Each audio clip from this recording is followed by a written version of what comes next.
सन 1789 France का एक शहर पेरिस में राजा ने सैनिकों को बुलाया।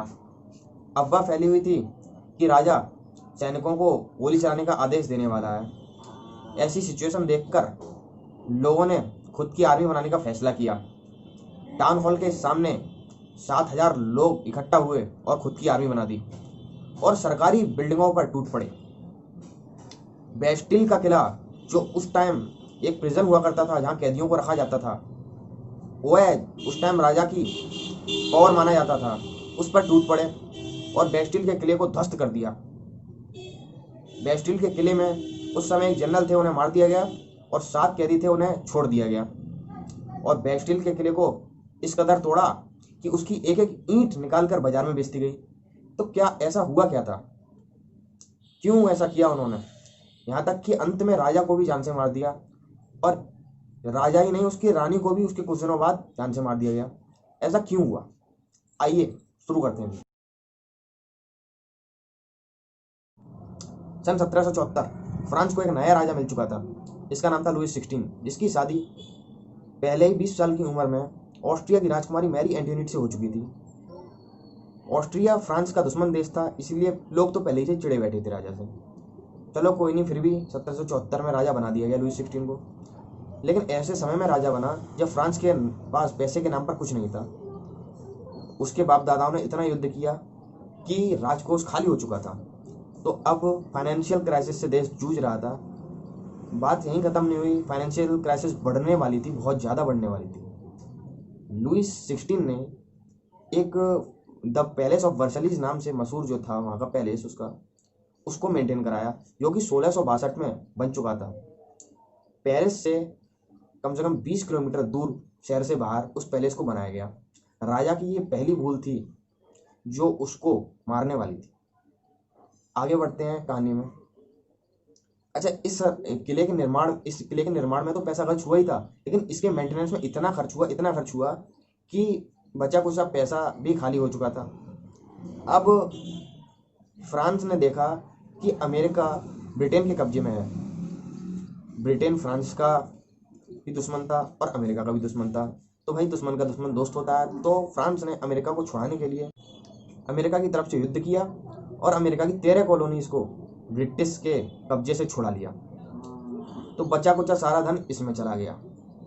तो कुल मिला के फ्रांस के पास धन के नाम पे कुछ नहीं था, जीरो था, जीरो। तो फ्रांस के राजा को अपनी प्रजा के लिए, जैसे कि आर्मी हो गया, स्कूल हो गया, इन सब के लिए खर्च की ज़रूरत पड़ती थी। तो इन सब का खर्च बिजनेसमैन, लैंडलॉर्ड्स ये सब चला रहे थे, जो कि गरीबों को लोन दे दिया करते थे। 10% की ब्याज पर लोन दिया करते थे। तो ब्याज का जो पैसा आता था, इसका कुछ हिस्सा राजा ले लिया करता था। राजा का इसमें खर्च चल रहा था, लेकिन सेटिस्फाई नहीं था राजा। तो राजा ने थोड़ा सा टैक्स बढ़ाया इस चीज़ पर, लेकिन फिर भी कुछ खास फर्क नहीं पड़ा। इसके बाद 18वीं सेंचुरी शुरू होते होते राजा ने फ्रांस कंट्री को 3 सोसाइटीज़ में डिवाइड कर दिया। First state, second state and third state. First state यानी कि क्लर्जी, जिसमें चर्च के फादर या जिन्होंने अपनी लाइफ चर्च में इन्वेस्ट की होती थी वो आते थे। सेकंड स्टेट यानी कि नोवेलिटी, जिनको जन्म से ही कुछ अधिकार मिले होते थे, उच्चतम वर्ग के लोग, यानी कि ऊंची जाति भैया। और third state big businessman, merchants, lawyers, court officials etcetera and etcetera. इसमें लेबर भी आती थी और जिसमें किसान लोग भी आते थे, पीजेंट्स जिन्हें कहते हैं। 90% जिसमें किसान हुआ करते थे। फर्स्ट और सेकंड स्टेट को तो जन्म से कुछ अधिकार थे, पर जो बचा है थर्ड स्टेट, जिसे कोई अधिकार नहीं, जिसको टैक्स देना पड़ता था। Third state first and second state वालों को टैक्स दिया करता था। और 60% जमीन जो थी फर्स्ट और सेकंड स्टेट वालों की थी, जिसपे थर्ड स्टेट वाले पट्टे पे काम किया करते थे। और अमीर और अमीर होता जा रहा था, गरीब और गरीब होता जा रहा था, ऐसे चलता चला रहा था। सन 1715 में फ्रांस की पॉपुलेशन 23 मिलियन थी।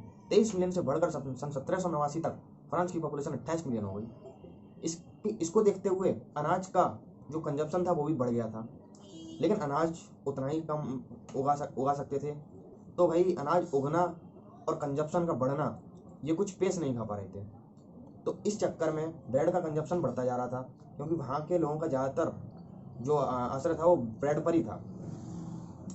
और कुछ लोग दूसरों की शॉप्स में काम किया करते थे, जिनको फिक्स पैसा मिला करता था, तो उतने में उनका काम नहीं चल रहा था। अमीर और अमीर होता जा रहा था, गरीब और गरीब होता जा रहा था।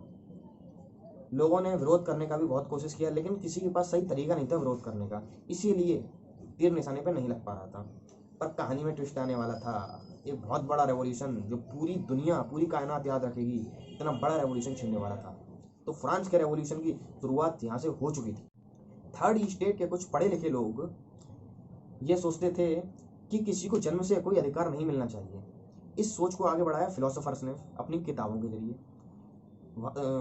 क्रांति छिड़ चुकी थी, किताबें लिखना लोग शुरू कर चुके थे। वहाँ के फिलोसोफर्स ने ऐसी ऐसी किताबें लिखी कि उन किताबों में जो मोनार्ची को ख़त्म करने वाली भावनाएं दिखाई देती थी, उन किताबों में ऐसा कुछ लिखा होता था कि जिससे ये लोग, फ्रांस के लोग प्रेरित होकर रेवोल्यूशन स्टार्ट करें।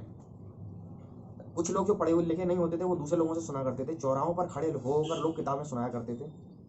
तो मोंटेस्क्यू नाम के एक फिलोसोफर ने अपनी किताब में द स्पिरिट ऑफ लॉज में लिखा था, लेजिस्लेटिव, एग्जीक्यूटिव और जुडिशरी गवर्नमेंट 3 हिस्सों में बटी होनी चाहिए। लेजिस्लेटिव का काम होना चाहिए नियम बनाना, एग्जीक्यूटिव का काम होना चाहिए नियम को एग्जीक्यूट करना, यानी कि उस नियम के बारे में डिसीजन लेना, बताना, उस नियम के बारे में प्लान बनाना। और जुडिशरी का काम होना चाहिए उस नियम को अप्लाई करना, जैसे किसी ने कुछ कर दिया तो उस नियम को अप्लाई करेगा वो। तो उस टाइम राजा को अपने हिसाब से अपनी बात थोपने का अधिकार नहीं हुआ करता था। जैसे कि टैक्स वैक्स थोपना हो तो वो नहीं थोप सकता था, क्योंकि राजा ने स्टेट्स बना रखे थे। तो राजा को अपना जो टैक्स का प्रपोजल देने के लिए स्टेट्स की मीटिंग बुलानी पड़ा करती थी। तो राजा ने 5 मई को स्टेट्स मीटिंग बुलाई। ऐसा क्या हुआ उस 5 मई को उस मीटिंग में कि जनता भड़क गई और जनता ने सारे शहर को आग लगा दी और आगे जाकर राजा को भी मार दिया।